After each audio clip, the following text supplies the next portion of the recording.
Hello, and welcome back to the Masonic Roundtable, a weekly program where Masons from around the world get together to talk about Masonic news and opinions in a friendly and social manner.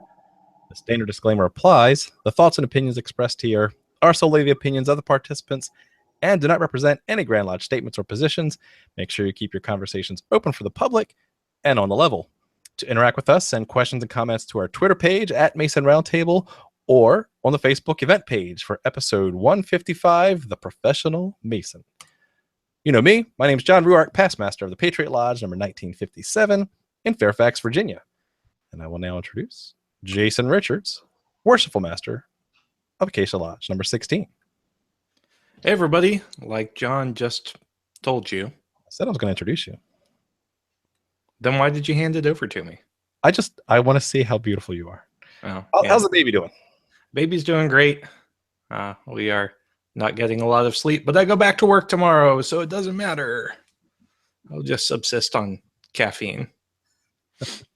Well, thanks anyway, still worshipful master. They haven't kicked me out yet, despite the inflammatory things I said on Once Came You on Sunday. So if you haven't seen it, go check it out. It's a lot of fun. Back to you, John. Thank you. Juan Sepulveda. Hello, everybody. Juan Sepulveda here from Orange Blossom Lodge, number 80 in Kissimmee, Florida, and the host of the Winding Stairs Freemasonry podcast. Great. Thank you, Juan. And our special guest for this evening is worshipful Seth Anthony, who is the past master of what lodge in Pennsylvania? Abraham C. Treichler, number 682 in Elizabethtown. Beautiful lodge building that is, too. Thank you. Mm-hmm. Great. So thanks for joining us, Seth, and we'll have plenty to talk about. My pleasure. Let's jump right in. To begin, for Masonic news, as you know, with the host of TMR, want to invite you for a 300th celebration of the 300th year of Freemasonry, as we know it, organized Freemasonry. So we are having a big party on June 24th, or 23rd and 24th of this year, called 300, Freemasonry's Legacy, Freemasonry's Future. Sign up now at www.themasonic.roundtable.com/300 to get a special early bird deal on these tickets. We have great turnout so far. We have some special guests lined up, and we'll be leaking through things throughout the next couple months. So stay tuned. But if you want to get in now. Because you've got 1 week left to do it. March 1st, ticket prices go up to $700. So do it now. Shut up, Juan. This second. Hey, tick and clock. It always works. Works in the movies.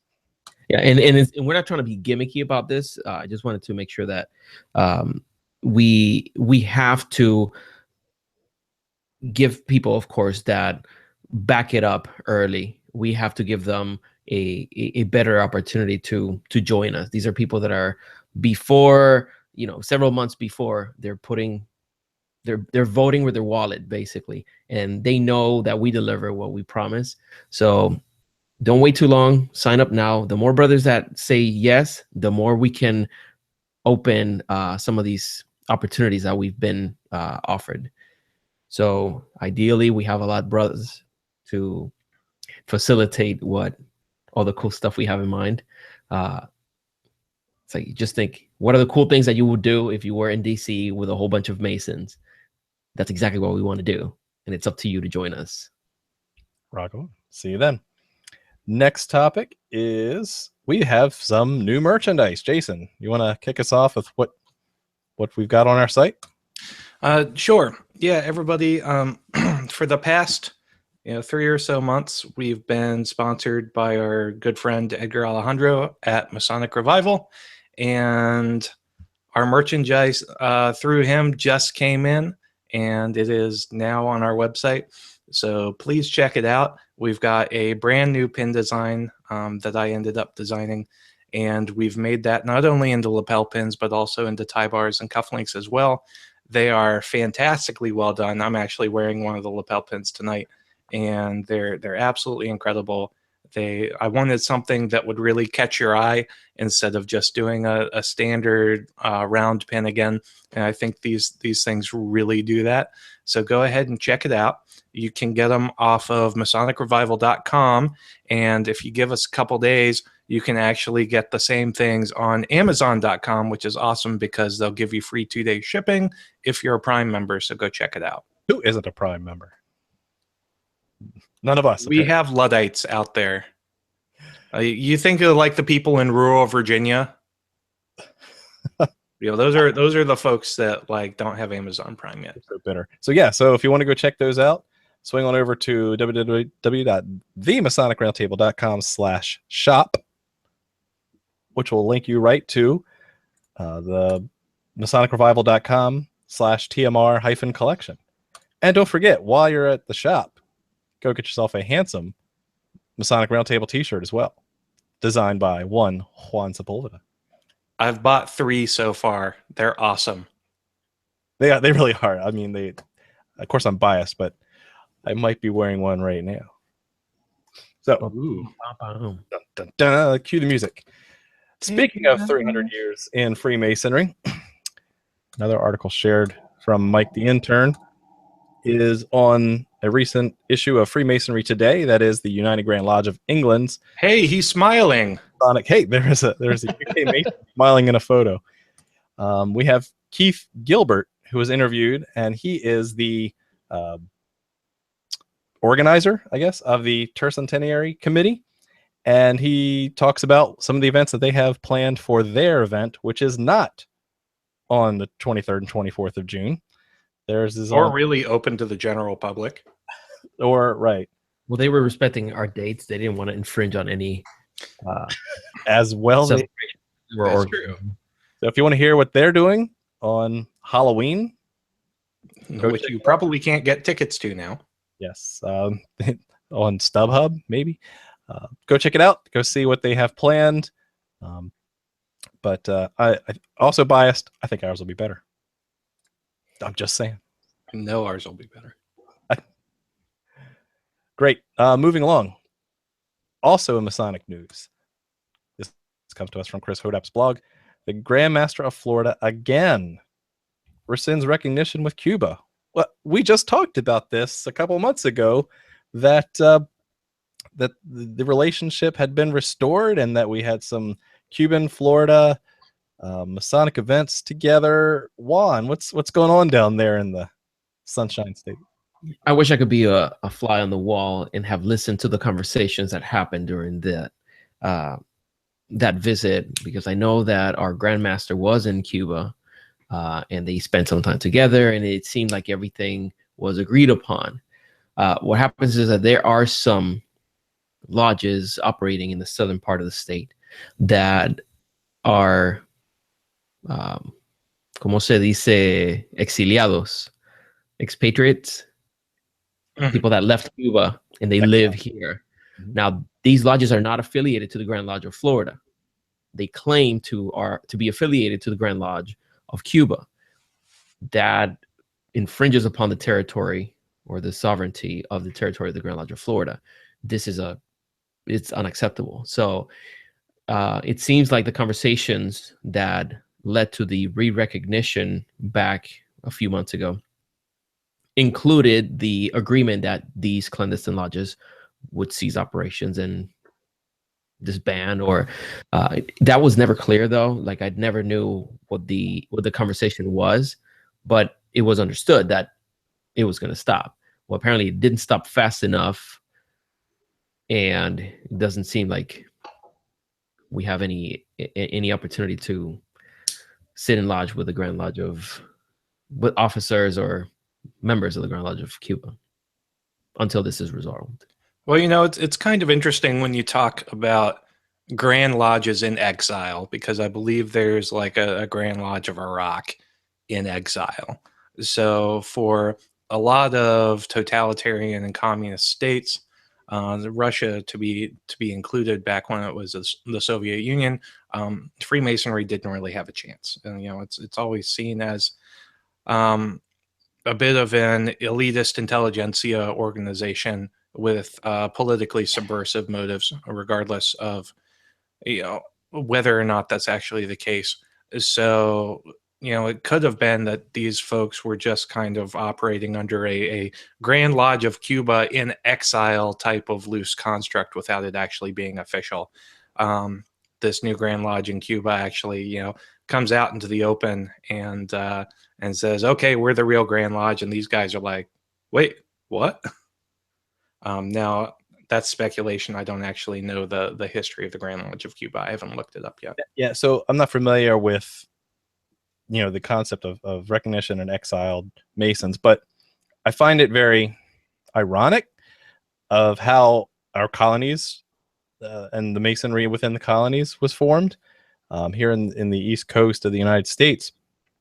Just a little bit of research shows that it was a hodgepodge. It was a melting pot of jurisdictions on top of jurisdictions. In fact, jurisdictions, granting charters outside of their jurisdiction, it was just a mess. And before the Grand Lodge system really got established here per state, so it almost seems kind of, I don't know, undiplomatic. I don't know what the best word is. That given how chaotic our formation of colonial Masonry was, that if this had happened during the forming of the colonies, it would have been seen as actually kind of okay. But now it's really a jurisdictional grandstanding, I guess. But I do know the real reason why they pulled recognition with Cuba. And why is that, John? Clandestine cigars. Because according to our friends over at the Past Bastard, that's right, they are quick to report the late. When did they become our friends? Because we keep talking about them. The Past Bastard has put an article that's obviously that clandestine cigars, clandestine Cubans were the reason why the recognition was pulled. Fake. Funny stuff. Just go check that out. We'll have a link on our show notes. And last but not least, we have an article where the documentary we talked about over in the UK, the Sky One documentary called Inside the Freemasons. This was the one where they were filming supposedly inside a Masonic lodge and had the doors open to them. They finally have wrapped up filming, and the date has been announced to be April 17th at 8 p.m. over in England, I guess. So if you subscribe to Sky One or you could find a way to watch it, go check it out. 17th of April at 8 p.m. GMT? Sure. All right. So I can't wait to see that. We as Masonic nerds like to see what comes out of the latest documentaries, especially one that's supposed to have great access. It's probably 2000 Zulu. Sure. We'll go with that.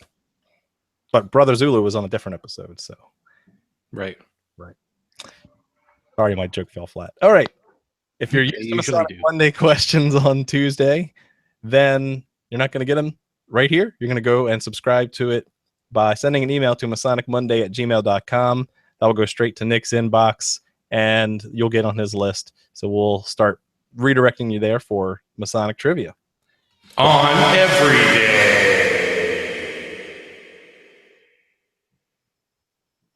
Did you get that out of your system? So that happened. All right. Now comes the special time of the show where we get to jump to our guest. Oh, hi. Worshipful Seth Anthony. Worshipful brother. Let's talk about what it is to be a professional Mason. So we met Brother Seth over at our March of 2016 PA Academy of Masonic Knowledge. Had a great time. Seth was an invaluable resource in coordinating everything. Smart guy. We instantly, had that fraternal bond with Seth right away. And so at the time, he was working for the Grand Lodge of Pennsylvania, and he'll tell you his position here in a second. But he reached out to us and said, hey, even though I'm moving on from that position, would you like to hear more about what it is like to be a full-time Mason? So I said, absolutely. So here we are. Brother Seth, can you tell us a little bit about how you got into that position? What was it?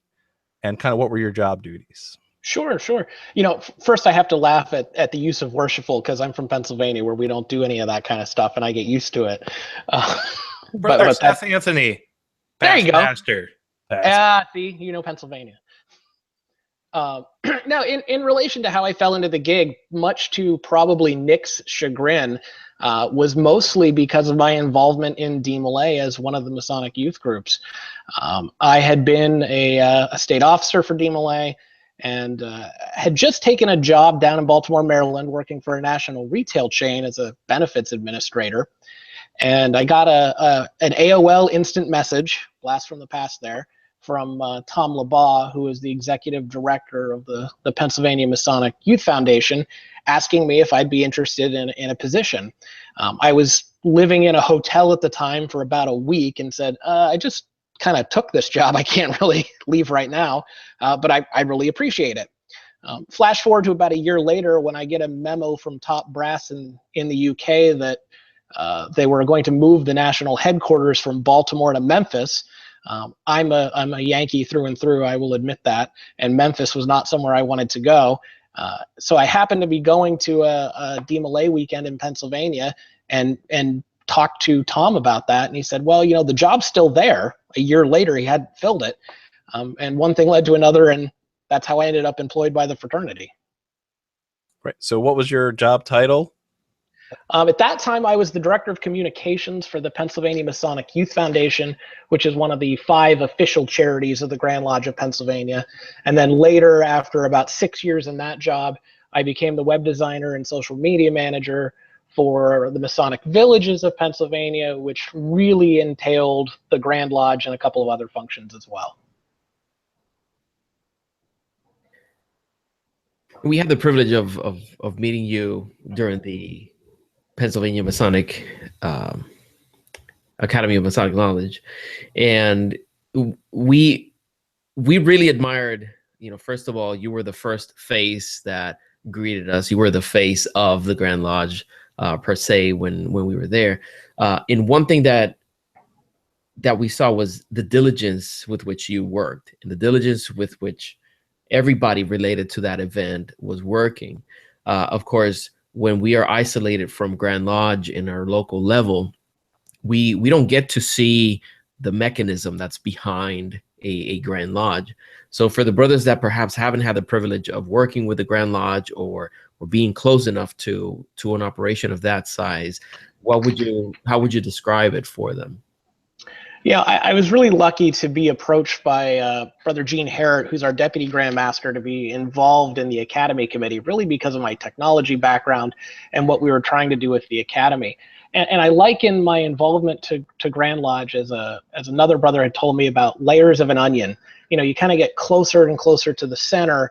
And I had the privilege of being really close to the center of that onion and seeing our Grand Lodge officers not as just fellows who put on regalia on the weekends and came out and did a 100th anniversary, but as really the guys who had to manage the day-to-day affairs of a charity that controlled millions of dollars and putting themselves on the line as fiduciary responsibility individuals to manage that. So it's easy to think in a rural country lodge of 100 guys, oh, Grand Lodge is this distant, opulent thing. The reality is those guys are working really hard to manage essentially an organization with 100,000 employees. It's a whole different ball of wax when you're kind of that close to the center. And would you say that your opinion of Grand Lodge and Grand Lodge officers changed from before being employed by them to now that you are elsewhere? I always joke with folks that after 8 years of working for the fraternity, I get to have an opinion about Grand Lodge again. But the reality is my opinion hasn't changed all that much, because I got to see something a lot of other folks didn't get to see, which is the human side of those Grand Lodge officers. They are just genuinely good brothers who are doing what they think is best for the fraternity. And whether you agree with their programs or not, or like what they're doing or not, none of them are out there actively saying, I'm trying to destroy the fraternity. They're working really hard to do what they think is best. And they're genuinely good brothers at the base level all the time. That's cool. You made it sound like politics. That's one argument that I usually present to people is like, I really don't think that these people are behind closed doors saying, this is it. I am bringing the country down. Like, these are people with different opinions that, At least not in Pennsylvania. well, at least. Yeah, you're absolutely right. You know, none of those guys go into that office thinking, I'm going to lay the hammer down on doing this. They go in thinking that they're doing absolutely the right thing, and in most cases, they do work hard to try to bring about the change they think the fraternity needs to see. Whether we agree with that or not is a different opinion, but none of them are doing it out of spite or ill intent. So then the elephant in the room is, did you feel that because of the politics involved, that you felt, I'm just projecting here, did you feel like you were kind of had to stay within their rules and kind of be a yes man for certain things? The Hatch Act for Masonry. Right. Like you couldn't say what you really wanted to say sometimes? Yeah, I will liken it to working for any other company. At some point, your private opinion of what the company may be doing is not something that you put out there publicly. Just like any job, you don't go out and criticize your boss if you want to get a paycheck the next week. However, the nice thing about the fraternity is, as I said, I can genuinely say those guys are working really hard for the fraternity. And whether I necessarily agreed with an opinion or not, I knew deep down they were doing what they thought was right, and I admired them for that, especially when they're taking a ton of criticism from people on the internet, from letters they're getting from other brothers in their lodges. Just like any political figure, they have to have the strength of will to withstand all of this criticism and continue to do what they think is right, regardless of kind of all the attacks they're getting from other directions. Yeah, we still remain very appreciative of the fact that they included us in that event. It shows a willingness to accept and a willingness to involve these other, I can't say other Grand Lodges, but other jurisdictions seem to be pushing away to the fringes. And it shows a real intelligence on the part of the Grand Line too. Obviously, I mean, obviously, and that was. But at the same time, Seth, you were also, I think it was right after March that you became like the head of the coordinating event for the PA Academy. What was your role there? So with the Academy, I'm just one of the committee members. We have lots of committee members, and we have lots of different duties on that committee.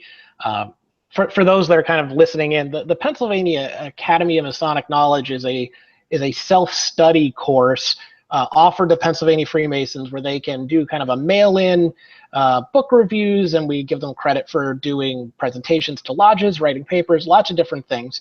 And then also twice a year, we happen to put on a symposium that brings in speakers from outside of Pennsylvania to educate our brothers and anybody else who happens to join us, which is what you folks were at. So in my role there, I'm really responsible for coordinating kind of the technology piece of that and ensuring that we can live stream that out to as many of our members as possible. Pennsylvania is a big state, 9 hours from one corner to the other, and we recognize that not everybody can get to that event. So my job is to try to get as many brothers there digitally as possible. And yes, we will be willing to come back on next time you have an event. I will let the secretary of the committee know that. He's the one who coordinates you guys coming. When I first heard of the Academy of Masonic Knowledge, it was during our visit to New Wilmington Lodge. We spoke. We participated in a education event there, and we heard a lot of good things of the program. I remember at the time it sounded as something very distant. It sounded as something that Grand Lodge is putting together. This is their thing, and what we're doing here locally is an offshoot of what's happening over there, but it's independent. I'm fortunate that we had the opportunity to then see a little bit more behind the scenes of what it actually was. And for the Grand Lodge, for the brothers that are listening, that perhaps they don't have something similar to this, I would encourage that they look into the model that Pennsylvania has put together to make Masonic education current. Because one thing is for the Grand Lodge to have an initiative that says, well, read this booklet and you'll be fine. Here, Pennsylvania is making an attempt to make it multimedia. It's physical presence at some times, digital content the other, some physical materials. So for those brothers who might have no idea how the program is in Pennsylvania, how would you describe it in a nutshell of what the program actually is and what brothers that participate in it get from it? I would probably liken it as close as possible to going to school online in a way now. It's a way for you to self-study and work at your own pace, read the books you want to read, discover and research the topics that are interesting to you, with some guidance on things we want you to know for criticals, but it is very self-guided, and then receive feedback from fellows who have done research themselves, who are Masonic scholars in their field, and culminating in presenting a true hard research paper. And we have guys from small country lodges who have never done any sort of collegiate level research in their life, who are first experiencing that because of the academy program. And we're not there to try to make them master's degree or doctorate thesis writers. We're there to help them explore Freemasonry and find out the joy of actual research and learning. And that's what the program's all about. That's beautiful. I like that. So Seth, getting back to you being a full-time Mason, like Sure. what are some of the downsides that you see to that? Because I think in a lot of brothers' minds, like being a full-time Mason, doing what you love and what you're obsessed with, frankly, seems like a dream job. But what awkward positions do you get put into as a full-time Mason? There's certainly plenty of those. I've had the great fortune of working for my hobby for the last 8 years, which at its face sounds like the best thing ever. I also happen to be master of my lodge, commander of my commandery, high priest of my chapter, all of the stuff that goes with that at the same time. And if you think Masonic burnout is bad trying to do it on your own, imagine living, eating, breathing that 24 hours a day, 7 days a week. You don't get to go to a Grand Lodge communication just to meet some other brothers and have fun. You go there to work. And if the Grand Master says he needs this, or the Grand Lodge officers need something, or frankly, anybody there needs something, you're a point man because you're an employee there who's working. Not that I didn't have fun at those events. Of course I did, because I love being around the brothers and talking and meeting and seeing everybody. But you're on call. And just as when I was out working as worshipful master trying to represent my lodge, I'd have somebody come up and say, well, what about this? I have a Grand Lodge question. Sure. You do your best to answer it. And at some point after 8 years of doing that and serving as master, it takes its toll of, man, is this really fun for me anymore? Or is this really a full-time job? And it's a little bit of both. You take the good with the bad. So since you have a direct line to the Illuminati and all, are we going to say that the salary range is in the $10 million to $20 million range, or higher? Am I lowballing it? The thing I tell everybody is, at the end of the day, remember, the fraternity isn't out there to make a profit, and whether you think they're spending money appropriately or not, one would argue they're incapable of doing so. Yeah. Nobody is getting rich off of the fraternity. Was I compensated appropriately? Sure. But at the same time, it's a nonprofit. And I see a lot of folks who are working for the fraternity and doing what they love, not because of the compensation they're receiving, but because they know they're making a genuine difference in an organization they care about, and an organization that has charitable initiatives that they believe in, which trumps their desire to make, $5 extra a paycheck. So closer to 30 then, 30 million. All right. Got it. If that's what it takes, sure. I mean, so obviously some conspiracy theorists is going to come out there and try to put it all together and say, well, obviously you're working for the man on the inside, yada yada. But in all seriousness, I'm sure there are many Masons, or some have already, talked on the Facebook page. Like, man, I love Masonry so much that I would love to do that full time. And I think conversations with other Masons outside of yourself, Seth, that do it full time, it is a labor of love, and that just pure market conditions, there's not a lot of money to go around. So, you're not going to get rich by being a professional Mason. But I think you said it best in the green room, Seth, and I'm going to paraphrase and I'll let you elaborate. It's more rewarding than it is financially rewarding. Yeah, that's absolutely the case. I mean, the other part of it is when you become an employee of the organization, in a way, you also become one of those guys that is the magnet for criticism. And I took my fair share over a couple of years managing social media and whatnot. Whether you're trying to do your best or not, there's going to be people who think that you're trying to make a buck off the fraternity, or maybe you aren't in it for the right reasons. But after that many years in there, there's nobody in this who's just trying to get rich. They're in it because they love the fraternity, they love the mission. And in our cases, because we worked for the charities, we genuinely believed in the mission our charities had. Whether that was our Masonic villages and taking care of those Masons who couldn't take care of themselves, the Masonic Children's Home, which was offering basically orphan care, to our Masonic youth groups, the DARE program in Pennsylvania, hundreds of thousands of dollars in scholarships. Just so many good programs. That's why we were doing it. We were taking care of each other. That's what we're supposed to do. And that's something that you see it everywhere. When anybody is doing something worthwhile, always people come out of the woodworks and criticize it and try to paint it in an opportunistic light. And it is aggravating, but it's important that, if you know the truth, you know why you're doing it, and you know the effect that your labor is having on other people, you have to constantly remind yourself, I'm not doing it for the troll. I'm not doing it for the one that criticizes. I'm doing it for the one that genuinely gets from my labor. So if there are any brothers out there who have an opportunity to do this kind of labor, by all means, just know the criticism will come. People will try to tarnish your reputation. They'll try to speak ill about you.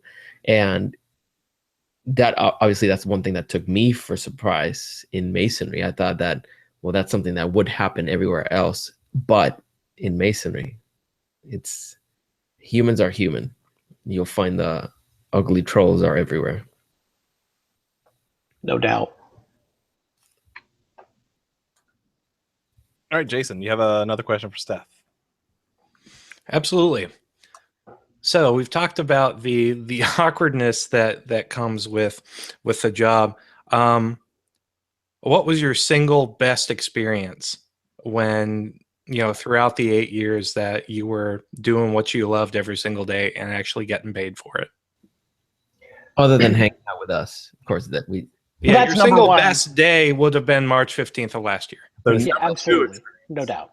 The second best. Probably the best experience I have, and for a lot of HIPAA and other reasons, I can't get too deep into this, but a Mason who I knew from commandery and some York Rite bodies in a nearby town suddenly came up on our watch list as somebody who needed some help. He had lived with his family for a number of years. They had all passed away, and it had been about 6 years since he had a living family member.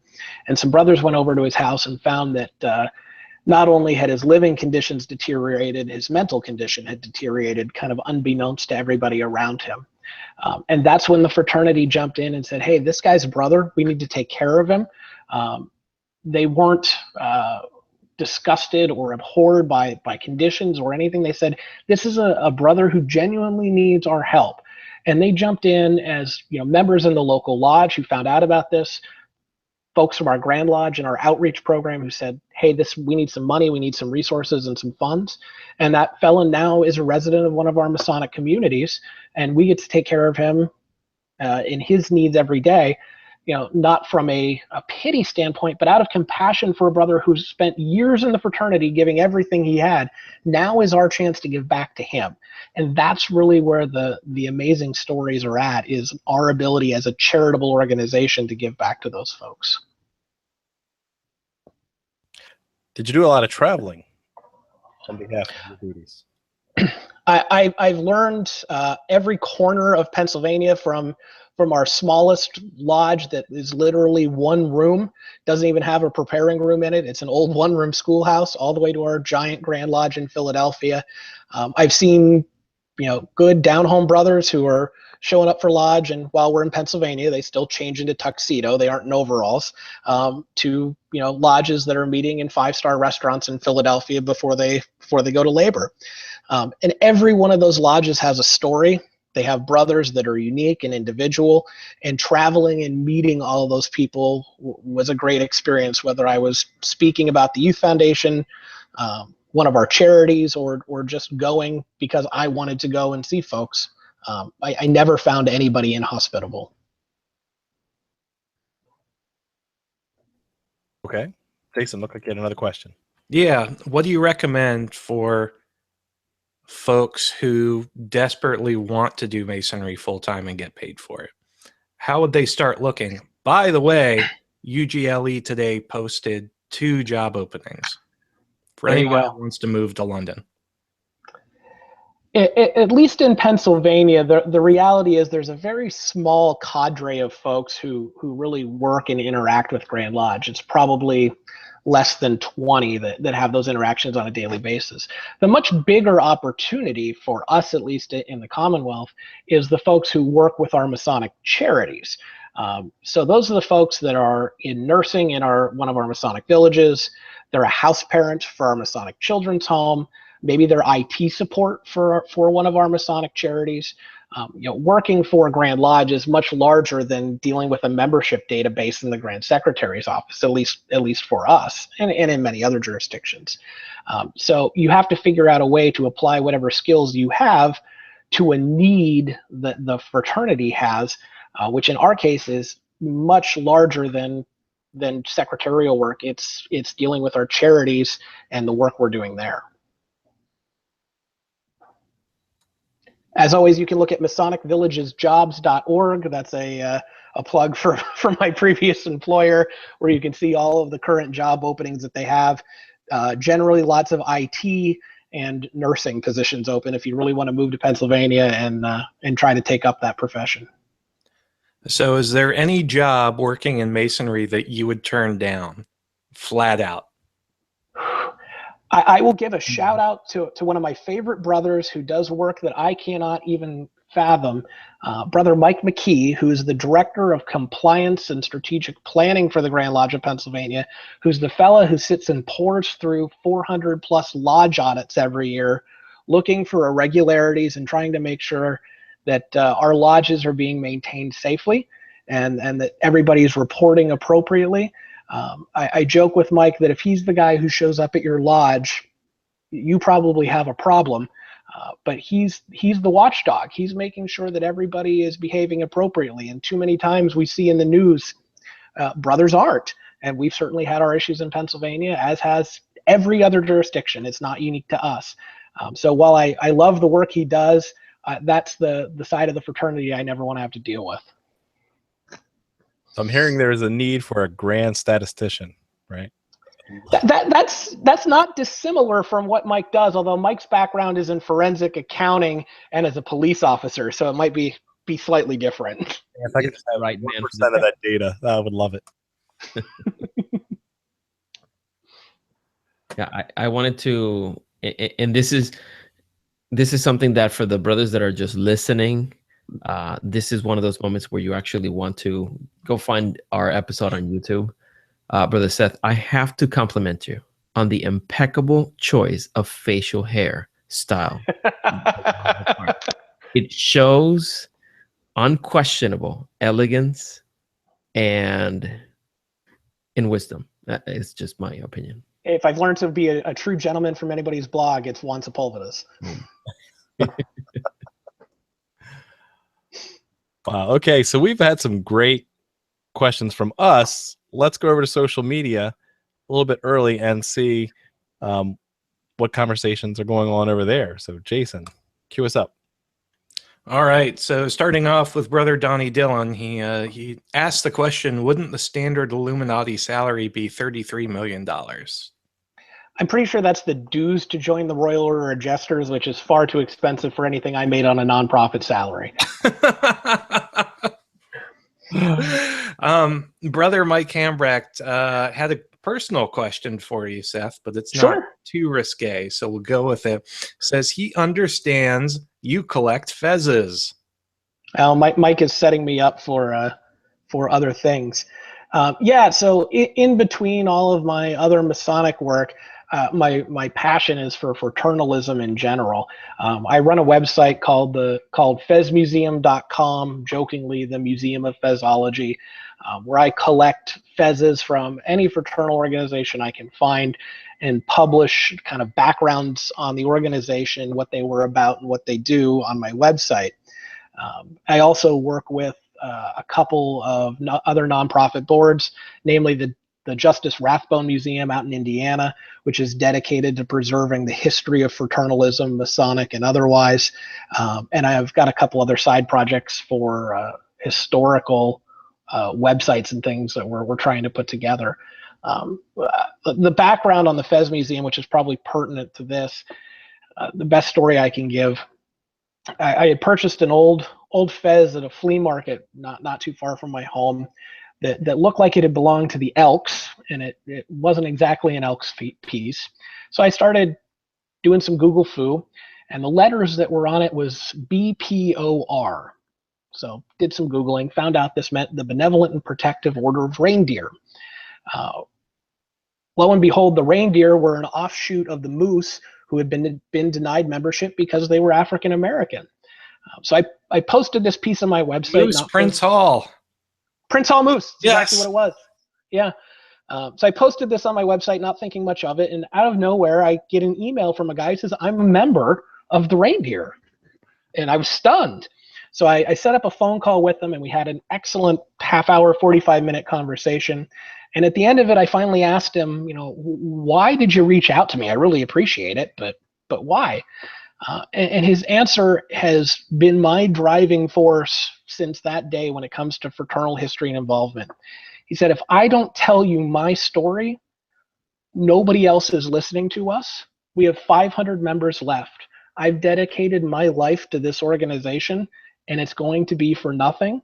And all that's going to remain is the silly hat that I wore, and some kid's going to look at it and laugh.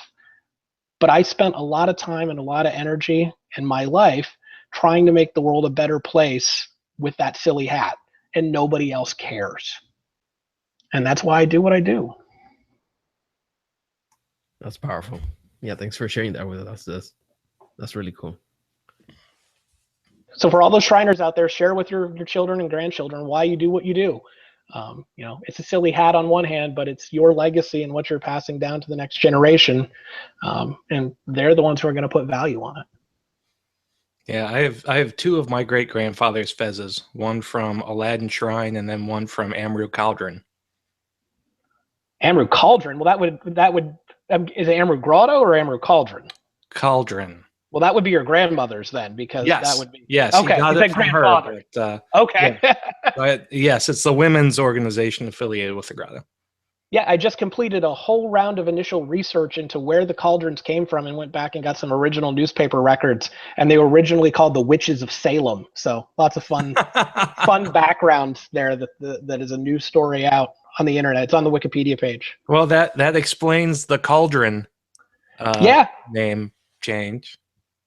Yep, check it out on Wikipedia. It's on the Grotto Wikipedia page. I added all of my original research there.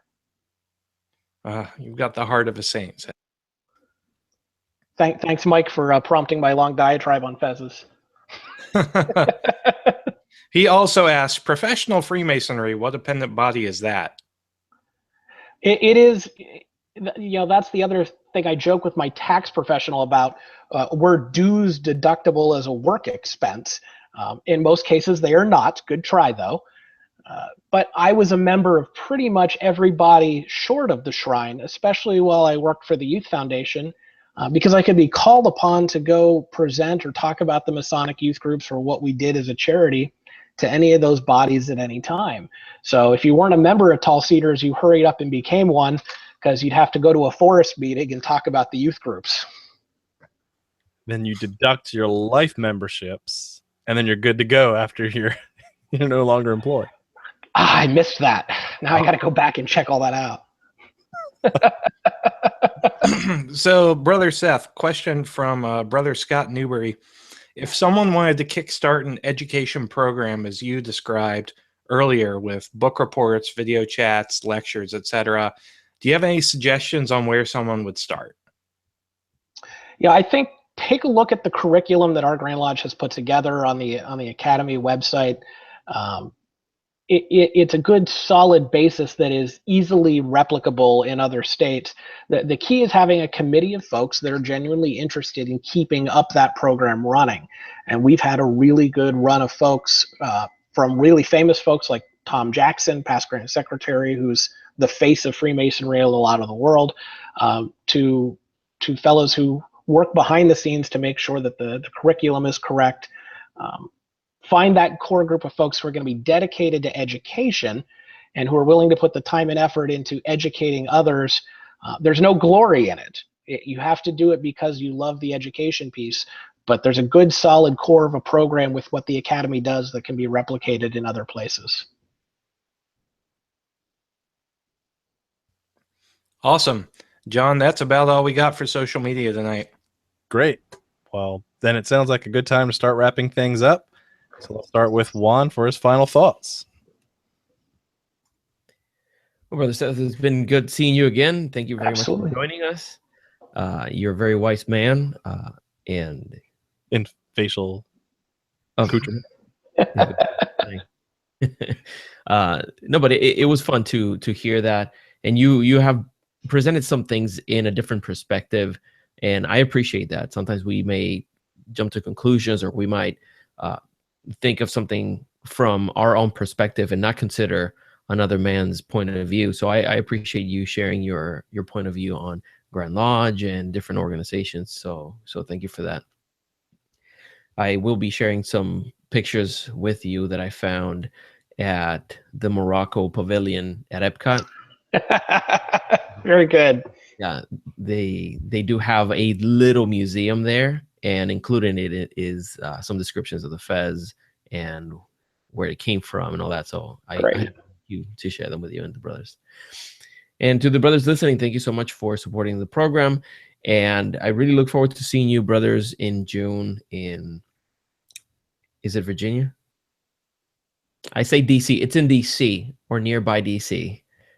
We'll see you in the streets of DC, but it's going to be fun. I really look forward to it. And I invite you to go to thewindingstairs.com, where I have been publishing some new work. I have some episodes coming up. I started very furiously at the beginning of the year, but it's not going to happen. It cannot be a weekly program. It's going to be more like a every other week. But I have a couple in queue now, one including an interview I had with a brother that was involved in the House of the Temple Lego kit. So that's going to be fun. So stay tuned. Thank you, brothers. Awesome. Thank you, Juan. All right, Jason.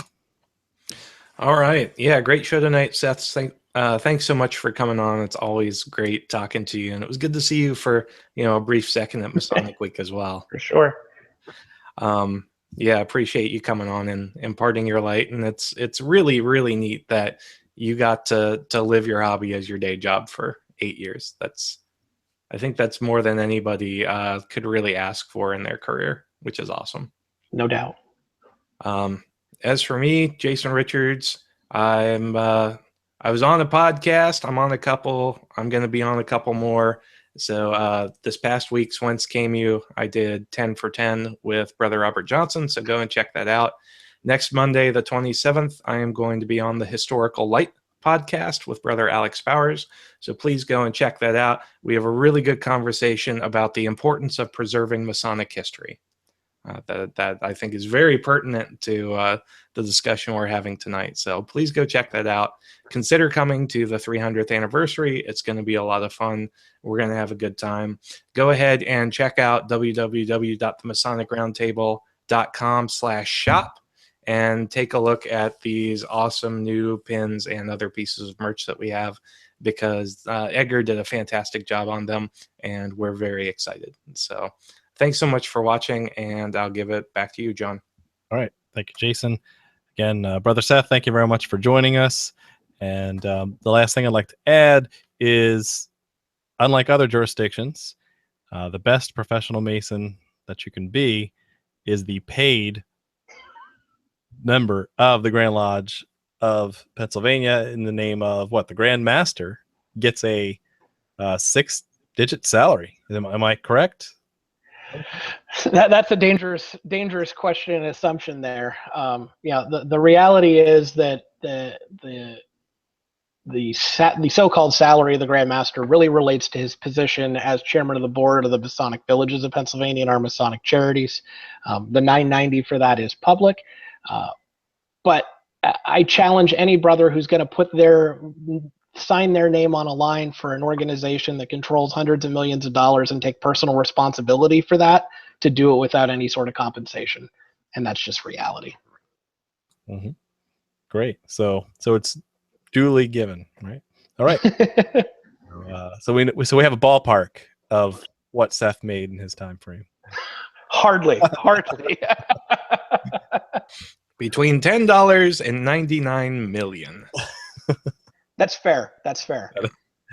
Great. Hey, this has been a blast. I've learned a lot, and you're certainly welcome back on TMR anytime.